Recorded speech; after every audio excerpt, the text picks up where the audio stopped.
power that will change his life. He doesn't recognize it. He doesn't even know it exists. He sees millions of others struggling the way he is and decides that this is life. Raimundo de Ovis tells a story that when the great library of Alexandria was burned, one book was saved.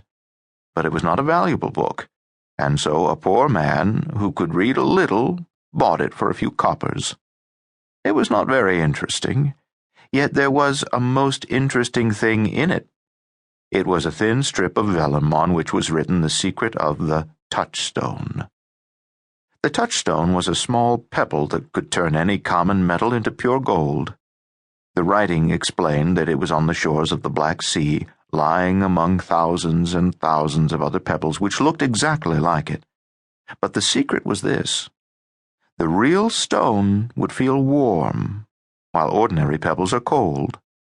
So the man sold his few belongings, bought some simple supplies, camped on the seashore, and began testing pebbles.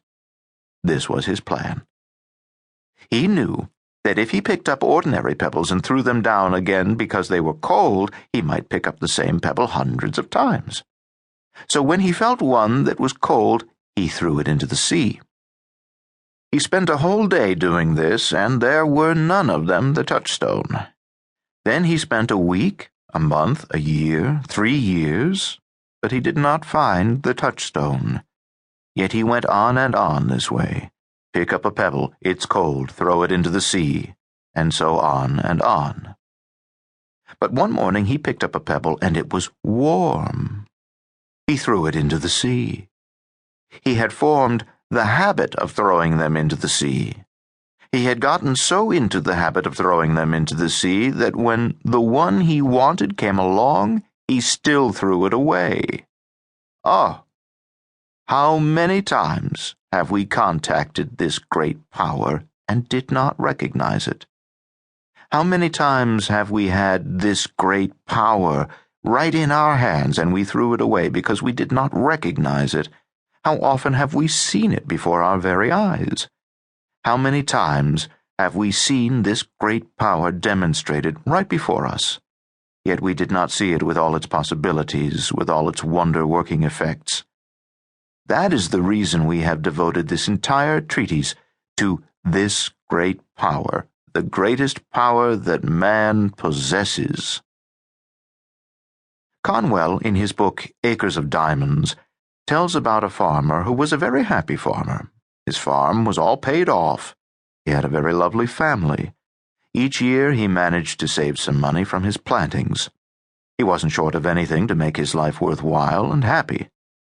However, one day a traveler came along and said to the farmer, "If you will find a place where water runs over white sand, there you will find diamonds. Your daughter will be richer than any princess, your son will be richer than any prince, and you will have all the wealth that you could possibly imagine." That night this farmer did not sleep, for the first time in many months.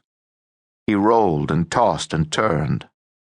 Finally, when dawn broke, he decided he would sell his farm and go out and search for diamonds. This he did. He put his family in with one of the neighbors, took his money, and went all over the world searching for diamonds.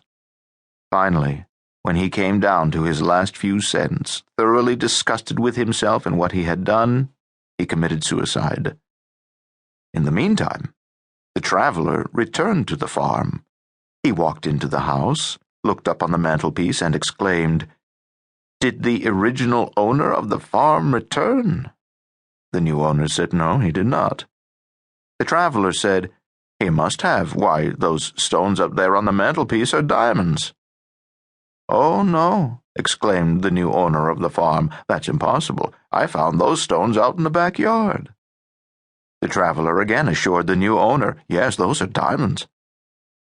That is the way the Kimberley diamond mines in Africa were founded. Certainly you see the point in the story. We search all over the world looking for diamonds, and still, there they are right in our own backyards. We search all through our lives for that power which will make our lives complete, but most people never find it.